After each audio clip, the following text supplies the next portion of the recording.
I'm here with Nicholas Sparks and Cara Delevingne. Give it up. So we've all heard about tiny homes, especially me. I go down the YouTube vortex, y'all. But maybe you've seen them on Airbnb as a vacation rental or people living in them in an attempt to drastically downsize. But in Oklahoma City, they are serving a different purpose. It's really rad. An organization called Pivot has built dozens of tiny homes to keep former foster kids off the streets.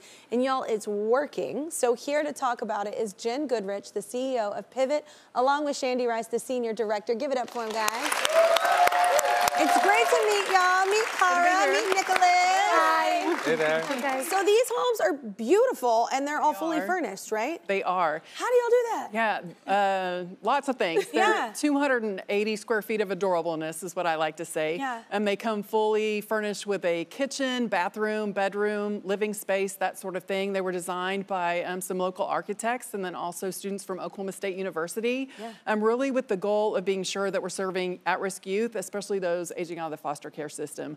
National statistics say that 50% of the young people that age out of care find themselves experiencing homelessness in a very short amount of time. And we have 26 right now. We're about to build 15 more, so we're going to be up to 41 individual homes. We're really excited. Oh my God. So why do you, Shandy, why are former foster kids especially vulnerable? Why do you think? I think they just, at 18, they're out of the system, and then they find themselves with no support system. And no skill set. Yeah, no skill set. Then they are like, what's next? And they just need people to wrap around them with services and be their family in that next stage of life. Support Yeah, system, absolutely. I think, too, there's a lot of myths about young people that find themselves in that situation, but the reality is they have the same gifts, talents, and dreams as every other young person. They just have more barriers and no opportunity. Yeah. Opportunity is key in so many ways. So Jen, you say that there are particular advantages with tiny homes, right? Yeah. So we looked at different models. We could have built an apartment building because we own 12.5 acres on our campus, but that comes with a lot of coding, bigger infrastructure, that sort of thing. And what we really wanted to build was community. And so that's what we do at these the tiny houses. It's a neighborhood that young person can step out. There's green space, there's neighbors, all of that sort of thing, and it's safe and stable space for them that they've never had before. That is really cool, the community aspect of it. And then finding other people that are maybe trying to do it just like them, like-minded. So I want to take a second just to look at these homes. They're incredible, y'all.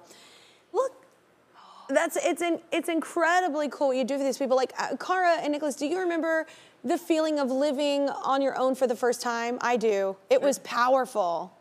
Yeah, I mean, it's so amazing what you're doing, guys. Like, I love that it's like giving that responsibility, community, independence, though. Like, that's amazing. What a gift. That's what I remember, is being so independent. That felt good. Yeah. Well, Shandy, the need for housing is more dire than ever, so even in Oklahoma City, right? Yeah, absolutely. I think a lot of people assume Oklahoma City is not the big areas like LA and things like that, so we don't have unhoused people. But the truth of the matter is they're everywhere. Affordable housing just doesn't exist anymore. And we're right in the middle of America, and there are major interstates that go through there. So kids may travel through thinking they're going to go chase their dream somewhere and find themselves there without a lot of options. That's very common. Joining us now is one of their residents, and Daciana says living in a tiny home has changed her life. So you spent your entire life in the foster system. Do you mind sharing some of that experience with us? Yeah, I've been in the foster system since I was 2, and I just experienced a lot of like physical and mental abuse and a lot of controllingness. And it was like really hard for me because I didn't like experience like what everybody else was like experiencing. Yeah. So it was like taking a toll on emotionally, like not knowing who I am. Yeah. And I had to figure out who I was, so it was like really hard. That's hard in the first place. Depressing, sorry. Yeah. No, depression and mental health, that's a huge thing too. So Daciana's story is very common. So what's the ultimate goal, you think? Every young person deserves those things, right? That independence, learning all the things that they need to learn, and that's what we try to do every day, is be sure that whatever lessons that they didn't get, that we step in, walk alongside them, and be sure and get that. But at the end of it, we want them to be happy and healthy. And the beauty of our job that we get to do every day is we get to work with young people like her. Yeah. Like, she's so brave, the fact that she's here today. Like, we get to do that every day and witness that. it's pretty phenomenal. Absolutely. It's hard not to look at you too. God, there are just some beautiful people up here today. I'm like blown away. So Deshauna, what lessons didn't you get in foster care? What do you feel like you didn't receive that would have been helpful? I didn't learn how to cook. I didn't learn, like things that a young woman should know about their body. I didn't learn like how to drive. They just didn't care to teach me. That's kind of the problem, and it was because of just me being me. And then you're just put out there, and you're like supposed to learn all that on your own. Yeah, I was just like, sorry to interrupt you, but I think like on this trip, what she's learned is she wants to travel. So yesterday she flew on a plane for the first time. Oh my God. And we got here and we Did you freak out or love it? I loved it. She did good. And then we went to the beach yesterday. We walked so many miles on that beach. She picked up so many shells. And best day ever. And we're just so proud of her. But now she's like, I want to travel. That's what I want to do with my life.